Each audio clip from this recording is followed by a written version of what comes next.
morgen, alle sammen. Vel møtt til elever, og hjertelig velkommen til Mathias og Birger. Faget vårt, det heter jo religion og etikk, og i dag så skal vi snakke om etikk.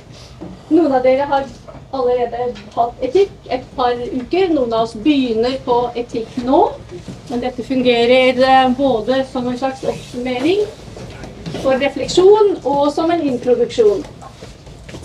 I denne økta så skal da Mathias og Birger og vi ha fokus på en spesiell etisk problemstilling, nemlig forholdet mellom mennesker og dyr. Og de kompetansemålene som er relevant for det, bare veldig kort, blant annet så står det at vi skal drøfte menneskeverd, interessant nok står det menneskeverd, og naturens egenverdi, at dere skal kunne ta andre menneskers perspektiv, og at dere skal drøfte ideer om mennesker og natur. Vi er så heldige å ha fått Mathias og Birger på besøk. De er eksempler på at etikk dreier seg ikke bare om filosofiske refleksjoner og etiske teorier, selv om det er kjempeviktig, men at etikk også handler om å ta konsekvensen av egne verdivalg, stå for det, og engasjere andre mennesker i debatt og refleksjon. Økta er delt i to, ikke sant? Det blir først en presentasjon, og så en liten tenkepause. Vi går ikke ut og inn, for dere vet hvor lang tid det tar å gå ut og inn for 70 mennesker av auditoriet. Vi tar en liten tenkepause, og så blir det mulighet for spørsmål til Birger og Mathias. Vi ber om, det er absolutt et krav, legg vekk mobil. Dersom noen ønsker å notere, så kan gjøre det på PC eller på ark. Men det viktigste er å tenke over det dere hører, respondere på det, gjerne tenke over spørsmål. Og så gir vi ordet da i første omgang til deg, Mathias, som vil presentere deg selv litt nærmere. Yes, tusen takk for det, for den fine introen. Og aller først må jeg si tusen takk for at jeg ble invitert hit i dag for å snakke om veganisme. Jeg heter da Mathias Hamre Sveen. Jeg jobber som miljøarbeider i omsorgsboliger. Jeg har bakgrunn fra treningsbransjen, jobbet som personlig trener. På fritida lager jeg musikk, jeg rapper og synger, og så driver jeg med vegansk aktivisme. Så her har dere YouTuben min, hvis dere vil se og høre litt mer av hva jeg driver med. Og så kan dere finne meg på Instagram, Facebook og TikTok. Jeg kommer også til å skrive opp litt kontaktinfo og litt sånne ressurser og sånn til slutt. Så før jeg kom hit i dag, så fikk jeg se et ark med spørsmål som dere hadde fra før. Jeg kommer til å gå over mye av det i foredraget, men det er litt begrenset hva vi rekker. Hvis dere har spørsmål, så vil jeg be dere skrive de ned, og så tar vi det som sagt til slutt, i tilfelle jeg allerede svarer på ting dere lurer på. Og så kommer jeg til å stille dere litt spørsmål underveis, sånn at dere ikke sovner. Bare si at den filmingen er kun av deg? Ja, nå filmer vi bare meg og ikke dere. Yes. Til sommeren nå så blir jeg 33 år, og da har jeg vært veganer i 5 år. Så mesteparten av livet mitt har jeg ikke vært veganer. Jeg pleide å dra på fisketur og drepe dyr med egne hender, så jeg vet hvordan det er å ikke være veganer, og det perspektivet mange har rundt dette. Så jeg er ikke her nå i dag for å dømme noen, men bare for å eller ikke dømme noen, eller fortelle noen hva dere skal mene. Nå er jeg her for å utfordre verdisystemet deres, og få dere til å tenke over ting dere kanskje ikke er så vant til å tenke over. Skal vi se.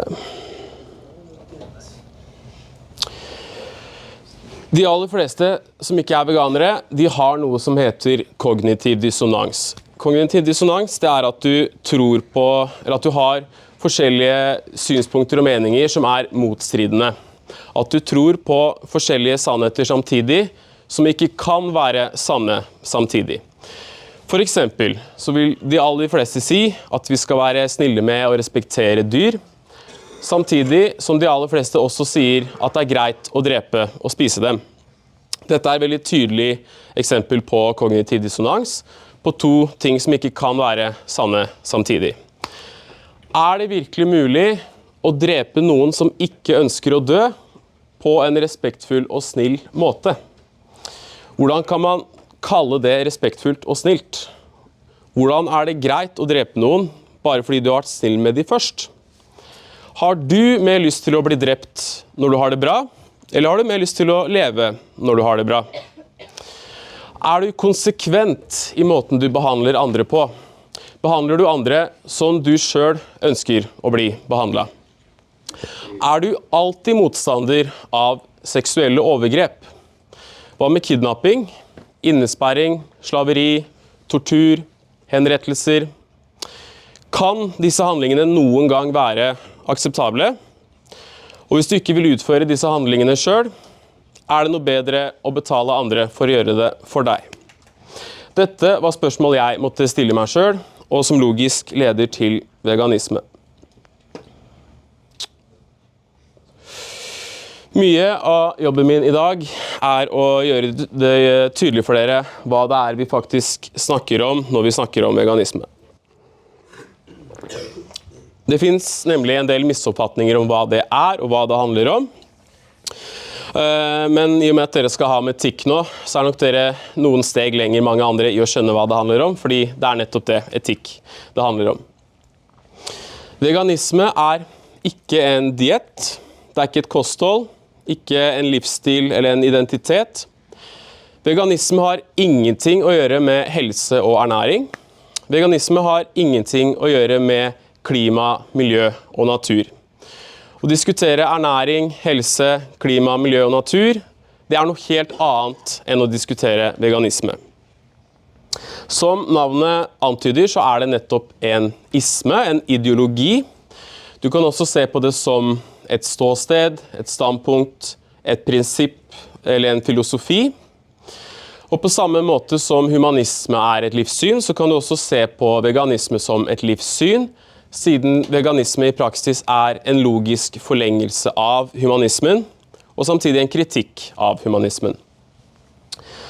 Veganisme som livssyn kan man derimot fint kombinere med annen tro og religion.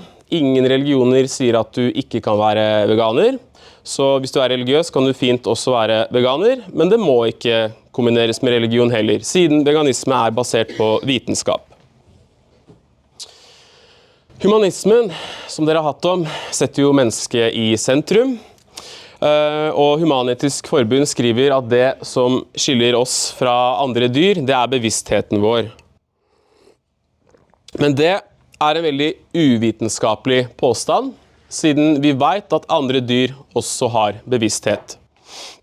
Mennesket har lett for å få et slags gudekompleks, og vi elsker å se på oss selv som universets sentrum, og at alt dreier seg om oss, at vi så uendelig mye viktigere og spesielle enn alle andre. I gamle dager så trodde man bare at dyr var biologiske maskiner, og at skrikene deres når de ble skjært opp levende i forskningslaboratorier, bare var mekaniske reaksjoner, og ikke følelsesmessig uttrykk for lidelse. Nå vet vi at det var bullshit, og at de samme organene som gir oss bevissthet, sentralnervesystemer, også finnes i andre dyr. Noen påstår at veganere menneskeliggjør dyr. Det ikke sant. Vi tar bare avstand fra objektivisering av dyr. Dyr subjekter, ikke objekter. Noen, ikke noe. Den eneste forskjellen av betydning på mennesker flest og andre arter, det intelligensen vår. Jeg sier mennesker flest, fordi det også finnes mennesker som har intelligensnivå på linje med, eller lavere enn dyra folk spiser. Det finnes mennesker som ikke engang forstår språk og ord, folk med utviklingshemming eller hjerneskader, mens griser for eksempel, som deler 98% av DNA sitt med oss, er like smarte som 3 år gamle mennesker. Så hvis man ser på forskjellen i intelligens som en rettferdiggjørelse for forskjellen i behandling, da må man også akseptere å være cool med å holocauste disse menneskene. Hvis man tenker at det fortsatt hadde vært galt å holocauste utviklingshemmede og hjerneskadede folk, da er det noe annet enn intelligens man faktisk bryr seg om. Bevissthet, det er det veganere bryr seg om, og det er noe helt annet enn intelligens. Bevissthet, det er definert som evnen til å ha en subjektiv opplevelse av verden.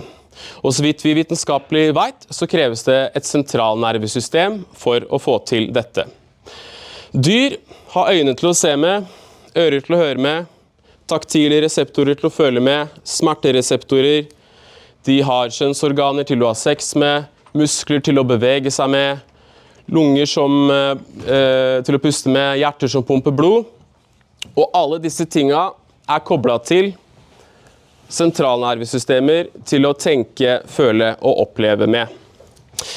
Dette er altså ikke noe som er spesielt for mennesker, men det er spesielt for dyreriket.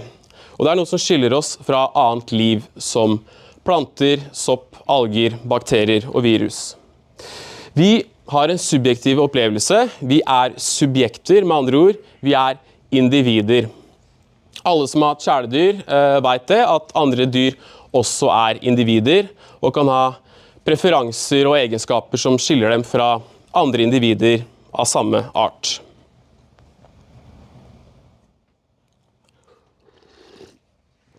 Veganisme er ståstedet at mennesker ikke bør utnytte andre dyr. That's it.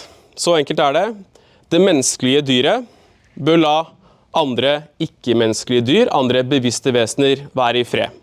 Det er veganisme. Utnytting, exploitation, det vil si at man bruker andre til sin egen vinning. At man tar eller prøver å få noe ut av å bruke andre uten dem samtykke. Utnytting kan altså ikke kombineres med respekt. Mange har en tendens til å framstille veganisme som en restriktiv diett, eller som en lang liste med regler man må følge. Det stemmer altså ikke. Veganisme er bare dette veldig enkle prinsippet. Og når man skjønner det prinsippet, så følger alle praksisene logisk ut ifra det.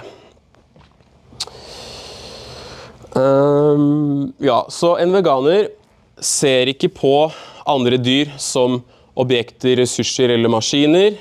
En veganer tar avstand fra og boykotter all bruk av dyr, fordi man som veganer boykotter ideen om at de bare er her for oss, for at vi skal kunne bruke dem som vi vil. Vi tenker ikke at dyr skal ha instrumentell verdi for oss, men at de har en iboende verdi. Bevisste vesener skal ha en iboende verdi. Levende, bevisste dyr har like mye rett til å være her som oss, og livene deres betyr like mye for dem som det ditt liv betyr for deg. Man trenger ikke nødvendigvis å likestille oss på alle mulige måter og si at vi er like mye verdt, for å fortsatt respektere de nok til å la de være i fred, og ikke tvinge oss på dem og ta fra dem autonomien deres. Veganisme har altså ingenting å gjøre med hva jeg kan og ikke kan spise. Det har i stedet alt å gjøre med hvem jeg ikke vil utnytte. Jeg bryr meg ikke om hva folk spiser, men når hva egentlig er en venn, eller når hva kom fra en venn, da blir det uetisk. Folk liker å snakke om frie valg, men handlinger som går ut over andre, det bør ikke være frie valg. Det pleier folk å forstå når det er mennesker som er ofrene, men det samme bør gjelde for ikke-menneskelige ofre. Ja, så veganere er altså bare folk som prøver å la dyr være i fred i en verden som har normalisert det motsatte. Så det har ingenting med helse å gjøre, men det sagt så føler jeg må gå gjennom en liten helsedisclaimer, siden det er mange myter der ute. Vi lever nå både i the age of information og misinformation. Informasjon er lettere tilgjengelig for oss enn noen gang, men det er også mye motstridende informasjon der ute, og mange aktører som har preferanser eller interesser som påvirker hva de sier. Industriene som utnytter dyr, de bombarderer oss med reklamer, ofte også skjult eller forkledd som kostholdsråd. Du har store kommersielle aktører som Matprat og Melk.no, som framstiller seg selv som objektive opplysningskontorer, mens de i realiteten er reklamebyråer for kjøttlobbyen og disse industriene. Du har influensere som framstiller seg selv som eksperter uten utdanning. Leger er heller ikke ernæringsspesialister og ernæringsfysiologer, så jeg skulle ønske de sluttet å late som de var det. Jeg har snakket med mange som sier at legen min sier at jeg må spise ditt og datt for å få i meg det og det. Men det finnes over 20 000 matplanter som kan settes sammen i uendelige kombinasjoner, så det er et hav av kilder til de forskjellige stoffene. Næringsstoffer kan også syntetiseres og lages til tilskudd. Vi trenger næringsstoffer, men vi trenger ikke å få disse fra dyr. Jeg sier ikke at du ikke skal høre på legen din heller, eller at det ikke kan finnes tilfeller hvor det er vanskeligere for noen, men bare vær klar over det at ernæring som regel blir ganske neglisjert på legestudier. Så hvem skal man høre på? Som vegansk aktivist så har jeg også en agenda. Det er ikke noe jeg legger skjul på. Jeg vil at flest mulig folk skal bli veganere. Derfor så vil jeg heller ikke at dere skal ta meg på ordet heller når det gjelder ernæring. Ikke hør på hva jeg sier om ernæring. Jeg er partisk. Men hvem er det man skal høre på da, ikke sant? I vitenskapen så snakker man jo om bevishierarkier. Og den dårligste formen for bevis, det er det som kalles anekdoter. Anekdoter er jo bare en historie eller en enkelt hendelse da, ikke sant? Jeg gjorde sånn og da følte jeg meg sånn og sånn. Den personen gjør sånn og sånn, det funker for dem.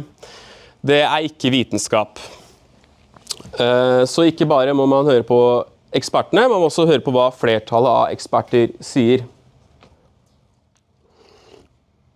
Her ser dere mange av verdens største foreninger for ernæringseksperter og forskning på ernæring, kosthold og helse.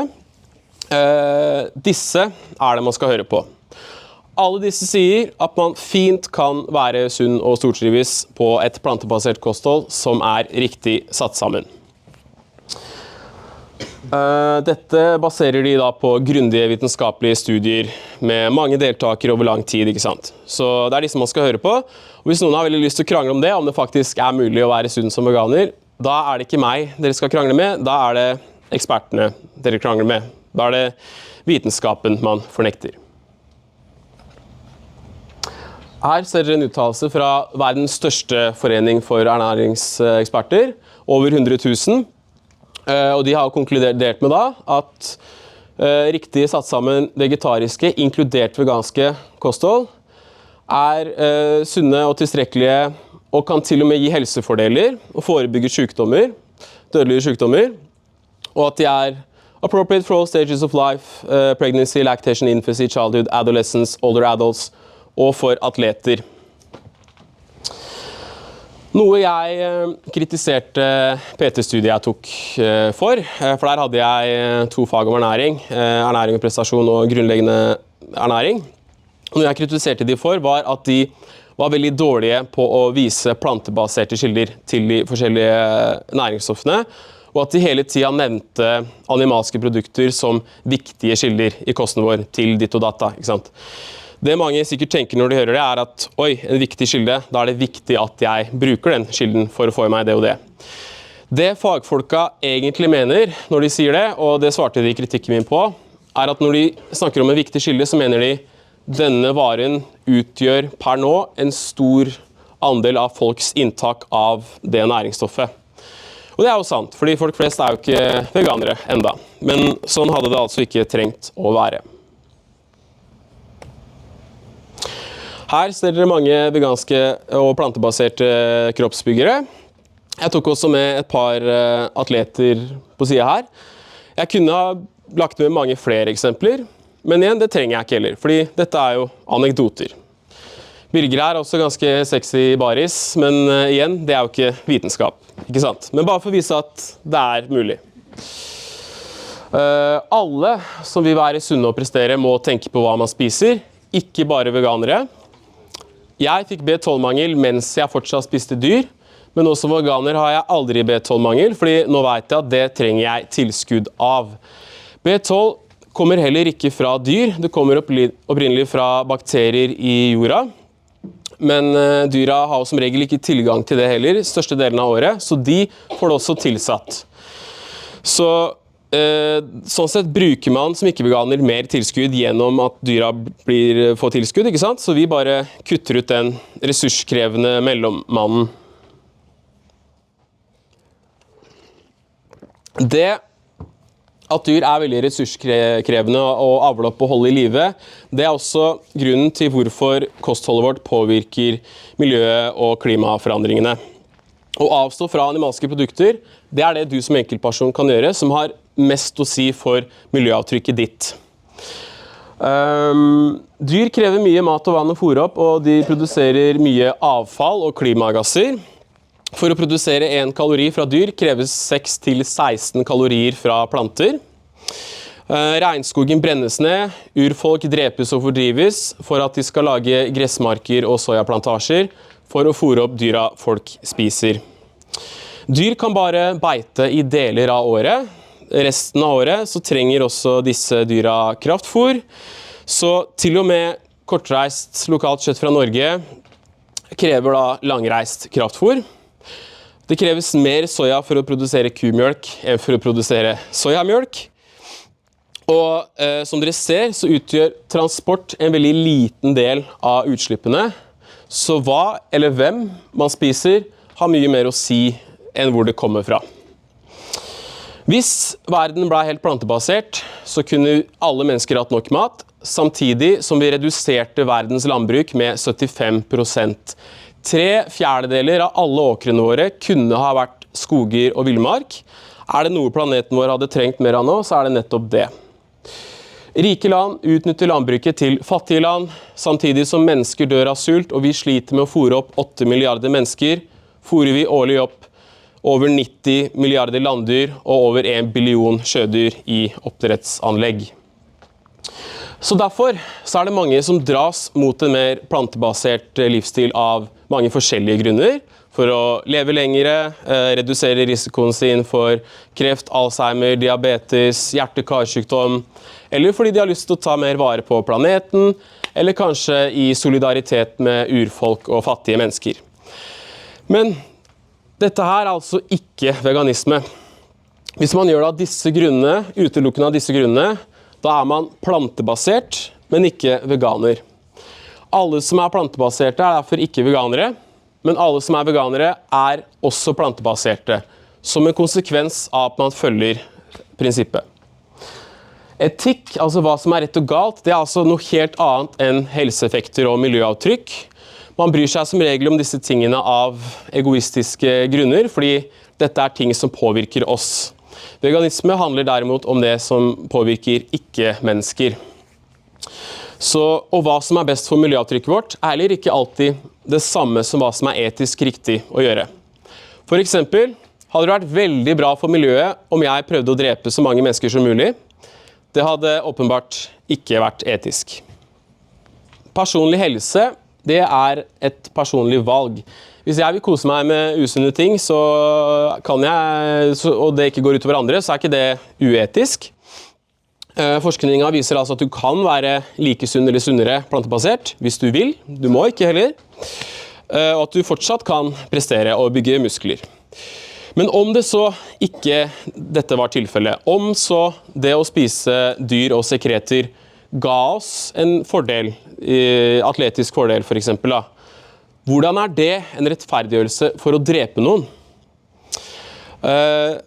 Det at du kan løfte bitte litt mer eller løpe bitte litt raskere, hvordan er det verdt å ta fra noen det eneste livet de har? Uansett om animalske produkter ga oss superkrefter, så vil jeg fortsatt ikke at min velvære, min prestasjon skal komme på bekostning av noen andre. Om så disse industriene ikke ødela planeten, om det så hadde vært sunt å spise dyr og sekretene deres, så hadde jeg fortsatt vært veganer. Men heldigvis så er det ikke sånn som jeg sa, at man må offre prestasjon. Så det er jo et dilemma vi slipper. Og heldigvis finnes det plantebaserte versjoner av alt mulig. Plantebaserte kjøtterstatninger. Jeg kan fortsatt få en plantebasert versjon av alle rettene og smakene jeg har lyst på. Men om det så ikke hadde vært sånn, smak sensorisk nytelse? Mange sier jo de spiser kjøtt bare fordi de liker smaken, sant? Men hvis man begynner å bruke nytelse som en rettferdiggjørelse for overgrep mot andre, da man inne på et farlig spor. Yes. Da la oss snakke om etikk. Diskriminering. Det noen som har lyst til å definere det for meg, eller fortelle eller si hva diskriminering er? Ok. Diskriminering, når vi snakker om det, så mener vi jo som regel forskjellsbehandling som urettferdig begrunnet. At man forskjellsbehandler på faktorer som ofrene som regel ikke velger, medfødte faktorer. Eksempler på sånne diskrimineringsformer jo rasisme, sexisme, homofobi, transfobi, ikke sant? Disse diskrimineringsformene jo heldigvis ikke like sosialt akseptable i dag som de har vært før. Når jeg var på deres alder eller litt yngre, så var det for eksempel mye mer vanlig med homofobi enn det i dag. Så etikk og moral i samfunnet jo noe som utvikler seg og forandrer seg heldigvis. Diskriminering må ikke alltid være medfødte faktorer heller, det kan være kulturelt begrunnet. For eksempel, du har islamofobi, fordommer mot muslimer. Du har vegafobi, fordommer mot veggiser og veganere. Diskriminering kan også være at man urettferdig behandler noen likt uten å ta hensyn til spesielle behov. Ableism jo da at man diskriminerer mot funksjonshemmede uten å ta stilling til deres behov. Men som regel kan vi si at det urettferdig forskjellsbehandling basert på hvem offeret eller hvilken kategori du plasserer offeret i. Det noen som kan fortelle meg hva det som galt med diskriminering?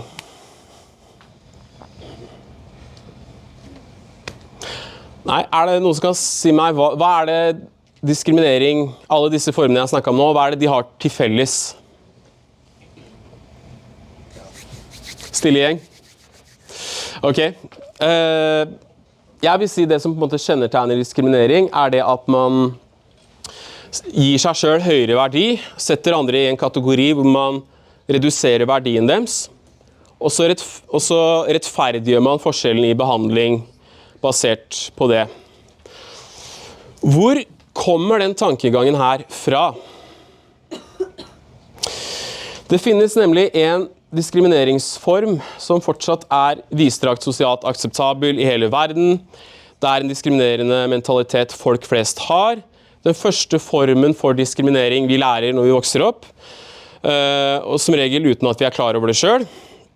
Og nå skal jeg lære dere et ord dere sannsynligvis ikke har hørt før. Speciesism kan både kalles artchauvinisme og artsisme på norsk, og det jo da diskriminering basert på art. Nå skal jeg vise en 2 minutters video som viser et tydelig eksempel på artsisme. Skal vi se.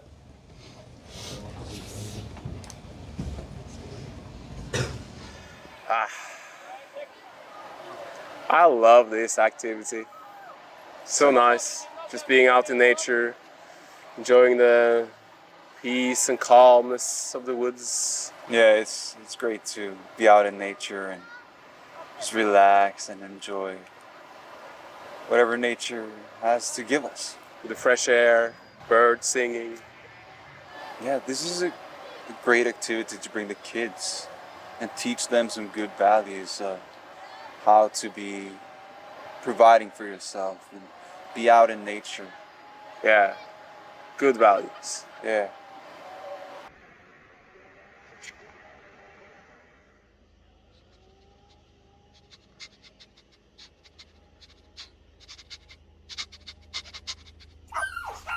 Yeah, I got it. So, yeah, get it. I'll get it. It's a strong one. Fuck. Get the motherfucker. Get in the water. Yeah, I got it. Get in the water. Come on. Fucking drown the motherfucker. Yeah, nice. Drown it. Can you pass me the line? Yep. Get it. Nice. Got the motherfucker.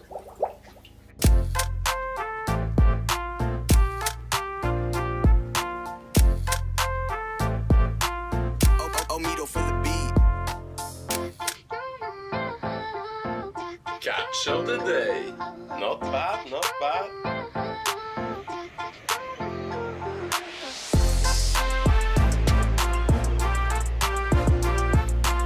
Bit too small, baby. Throw it back out.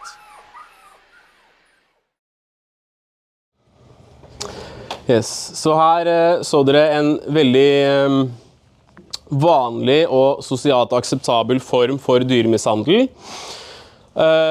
Vi bare bytta ut dyret som vanligvis offeret, med dyr som vår kultur ikke hadde godtatt å gi den samme behandlingen. Noen ville sagt kanskje at fisker ikke like søte, men det overgriperen sin oppfatning av offeret som skal bety noe, eller det offeret sitt perspektiv som betyr noe? Artsisme, det den diskrimineringsformen som tar flest liv. Mennesker dreper mellom 50 og 80 000 dyr i sekundene. Flere milliarder hver dag, et par billioner i året. Bare i løpet av tiden vi sammen i dag, så kommer over 200 millioner dyr til å bli drept. Dette det største holocaustet som noen gang har funnet sted. Bare i Norge drepes det 300 000 dyr hver eneste arbeidsdag. For å ikke være veganer, så må man akseptere diskriminerende tankegang. For å ikke være veganer, så må man akseptere ideen om at hvis noen annerledes nok, hvis noen født inn i annerledes nok kropper, så det greit å utsette dem for ting vi aldri selv har lyst til å bli utsatt for. Ingen vei rundt dette. Man ikke veganer, så må man akseptere denne tankegangen.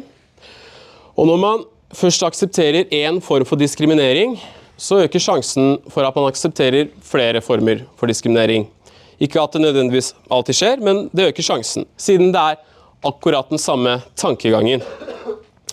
Artsisme derfor rota til all diskriminering. I vår tid så lærer vi heldigvis at rasisme galt, at homofobi og sexisme galt. Sånn har det ikke alltid vært. Men fortsatt så det sånn at vi læres opp til at noen dyr skal vi passe på å bry oss om, mens andre dyr det greit å gi faen i. Vi lærer at å slå hunder og katter dyremishandling, men å sende griser og kyllinger inn i gasskammeret og skjære over halsen deres helt greit. Vi læres opp til at noen typer dyr individer som vi skal se egenverdien i, mens andre dyr skal vi bare se på som ansiktsløse mengder og masser og ressurser som vi skal kunne gjøre hva vi vil med, og at de ikke fortjener den samme omtanken. Man virkelig imot diskriminering, så det ikke greit å velge å vrake hvilke diskrimineringsformer man for og imot. Det gir ikke mening å være antirasist hvis du en kvinnehater.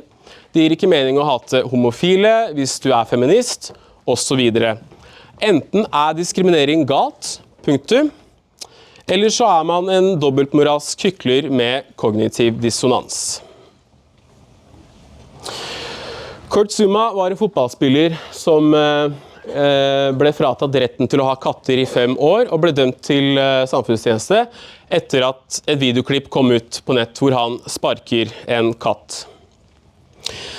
Hvis dere hadde gått i Oslo og så sett noen som begynte å sparke duer i Oslo sentrum, det noen som hadde prøvd å gripe inn og prøvd å stoppe det?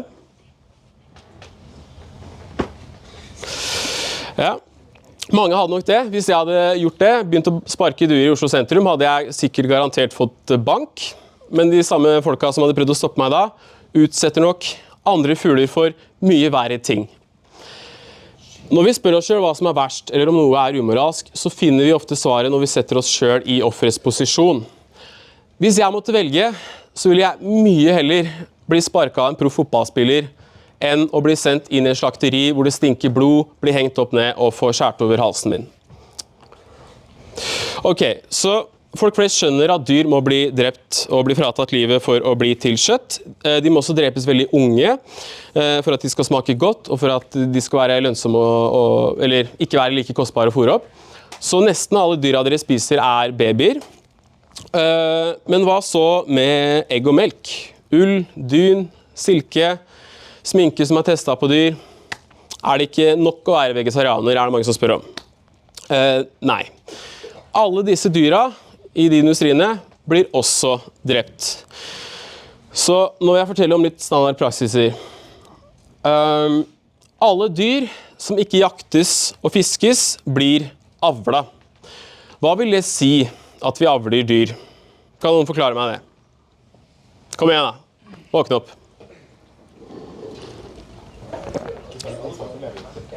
Nei, ok. Jeg nevnte jo seksuelle overgrep i stad. Hvert eneste dyr hadde en mor og far, men de ble ikke lagd på en naturlig måte med samtykke. Det er vi mennesker som først onanerer hanndyr, henter sæden ut av hanndyr og putter den inn i hunndyr uten samtykke. Dette er seksuelle overgrep. Dyr, de er ikke moralske agenter sånn som oss. De har ikke moralsk agens. De har ikke de samme kognitive evnene, har ikke samme forståelse av rett og galt, og kan derfor ikke holdes like ansvarlige for det de gjør. De skjønner ikke konsekvensene av hva de utsetter dem for. Det vil si at voksne mennesker i hvert fall er moralske agenter, mens andre dyr og menneskebarn har en mye lavere grad av dette. Men gjør det greit at vi utsetter dem for disse tingene? Jeg vil si det ikke er greit, at seksuelle overgrep ikke kan være greit. Hva annet pleier vi å kalle sex uten samtykke? Yes, voldtekt. Det trenger ikke å skje med fysisk vold for å kalles voldtekt. Voldtekt betyr uten samtykke. Alle animalske produkter, bortsett fra de som jaktes og fiskes, alle de lages med voldtekt. Er det derfor greit å jakte og fiske, tenker noen kanskje da. Hvis man setter seg selv i offerets posisjon, så skjønner man at ville dyr også har lyst til å leve. I tillegg så fanges fisk utelukkende på måter som forårsaker dem panikk, frykt, smerte, lidelse. Og alle jeg har snakket med som har opplevd å bli skutt etter, de beskrev den opplevelsen som terror. Ikke bare avler vi dyr, men vi har selektivt avlet dem. Det vil si at vi har avlet videre på de som hadde trekk som vi så på som fordelaktige. Så over generasjoner så har vi gradvis forandret de domestiserte dyrene. Vi tok de mest hjelpeløse, forsvarsløse dyrene vi kunne få tak i, som var lette å kontrollere, og så har vi gjort dem enda mer hjelpeløse og avhengige av oss. Derfor er de dyra som brukes til egg og melk som regel andre raser enn de som primært brukes til kjøtt. Dyra som brukes til kjøtt har vi avlet for å vokse unaturlig fort, at de skal bli størst mulig på minst mulig tid, mens dyra som produserer egg og melk har vi selektiv avlet for å produsere mest av det. Dette er tydeligst på kyllinger og kalkuner, hvor den ville originalen kunne fly, mens det er de nå for tunge til å klare. På 50-tallet ble kyllinger på størrelse med duer, men nå blir de over 4 ganger så store på bare 6 uker. De er fortsatt 6 uker gamle babyer når de drepes, og på de siste ukene blir de så store at beina deres klarer ikke å bære dem lengre. Så de faller om, blir liggende på det avføringstekte gulvet i kyllinghallen. Det blir de som regel blinde av, og mange klarer ikke å komme seg til matfatet og ligger da bare og dør. En nyklekt kylling er smartere enn et nyfødt menneskebarn, men den eneste virkeligheten de får oppleve er da altså bare 6 uker med innesperring og muskelsykdommer og smerte, og voksesmerter og tortur. De vanligste måten de drepes på er at de henges opp ned på et samlebånd, får hodene sine dyppet i et elektrisk strømbad, kommer til et roterende sagblad som skjærer over halsen deres, før de dyppes i kokende vann for å miste fjæra. Mange av de løfter også hodene opp for ikke å få støt, og så er de helt våkne når de kommer til sagbladet, og noen overlever også det og blir kokt levende. De som vil brukes til egg, har vi i stedet avlet for å legge veldig mange flere egg enn de skulle. Naturlig som dere ser, skulle kyllinger hatt omtrent like mange eggløsninger som dere. Så fra 12 i året til 330 er det vanligste nå i året, nesten et egg om dagen. Med andre ord, vi har avlet ditt til å ha mensen hver eneste dag. Dette er ekstremt utmattende for fuglene. Det tapper kroppene deres for næringsstoffer, og gjør at de som regel heller ikke orker mer etter kanskje 1,5 år, selv om de naturlig kunne ha blitt 15 år. Det mange veganere gjør hvis de redder å ta vare på høner, er at de fôrer eggene deres tilbake til dem, så da får de igjen mye av den tapte næringen. Man kan også putte falske egg i redet deres, som beroliger hønene og bremser eggsyklusen deres. For når vi bare tar egg, for de vil ha et visst antall egg i redet, når vi tar det bort, så stresser det høna og speeder opp eggsyklusen deres. Hvorfor produserer kuer melk? Som alle pattedyr produserer kuer melk bare etter at de har fått barn. De må gjøres gravide, og for at de skal selge melka, så blir de også fratatt barna sine ganske med en gang. Det glemte jeg å si i stad, men siden det bare er hundene som produserer egg, hva tror dere skjer med hanekyllingene i denne industrien? Siden de ikke er avlet for å vokse fort. De drepes første dagen de lever. Vanligste måten er at de sendes på samlebånd inn i en kvern og kuttes opp levende.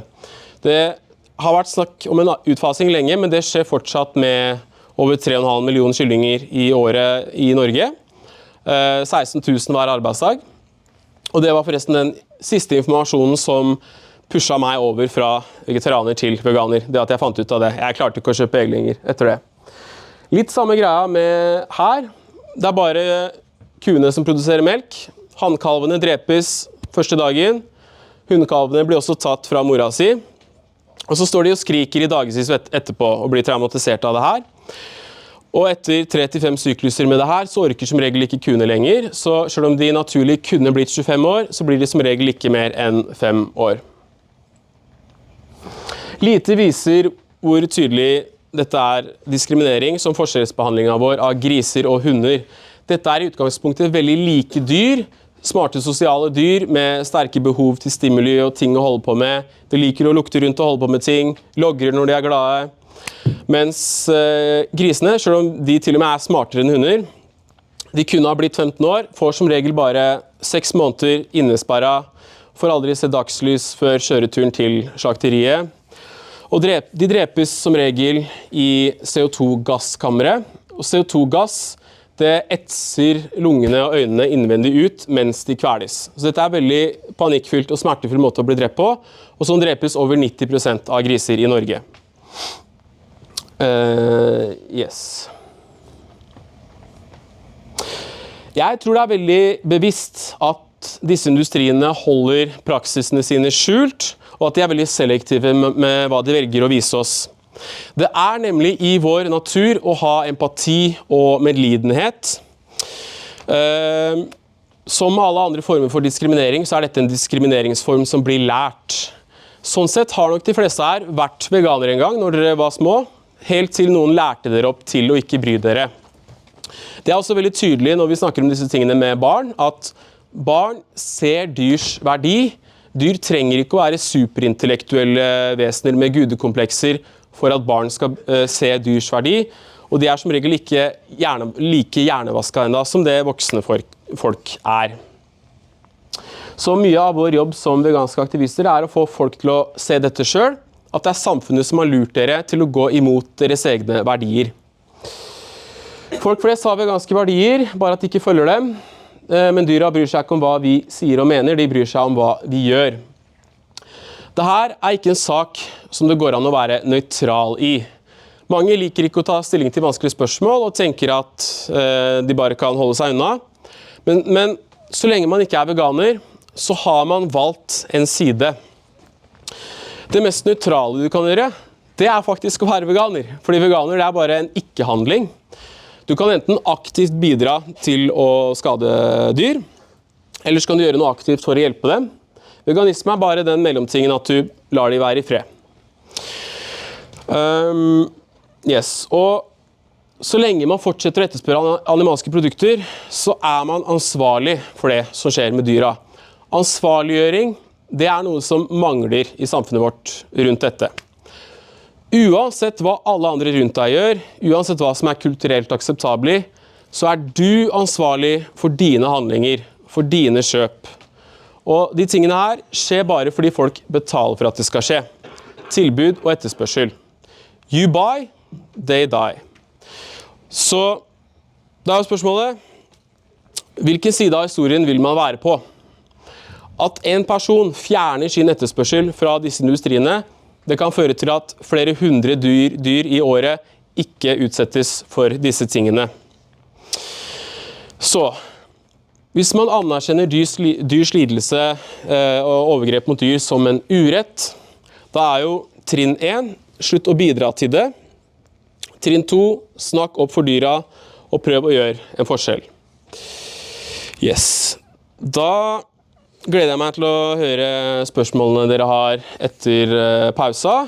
Vi tar en 10 minutter tenkepause som jeg sa, og så vil jeg at vi starter med en kort video igjen etter pausa, og så skal jeg og Birger svare på spørsmålene deres etterpå. Yes.